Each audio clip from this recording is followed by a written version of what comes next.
разкажем как след уж 20-минутно катерене, което се оказа около поне час, по ето такъв наклон, стигнахме до заветното кокосово сокче. Има цветенце, има чадър, истински коктейл. Наблюдаваме пред нас залезът на този островите. Ако не сте разбрали, на Сейшелите сме. Не знам кой остров е там срещу нас, но гледате зашеметително, летят с прилепи. Някои виждаме други туристи, които дойдоха с микробус. Някои застават по интересен начин, позират снимки. Ние едвам се довлякохме. Доста сме задъхани, но много приятно. Сега ще вкараме Николай в мен в клипчето, защото той от одеве се мъчи. Само да докажа, че той пие кола отново. Той е в рай и отново се налива с кола. Помахай. В рай има кола.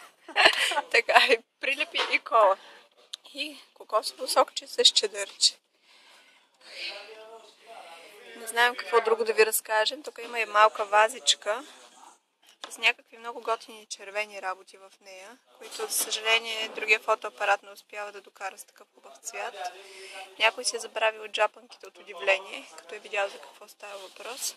Искам само да отидем до другият край на кафето, за да покажа хубавите столове, които изглеждат някакси дървени. И от тук ще изненадаме отново Ники. Дзак! Дзак! Ето сега хващаме последните секунди от залеза. Слънцето вече е зад планината. Зеленичко навсякъде. Още малко хора. Човекът затваря.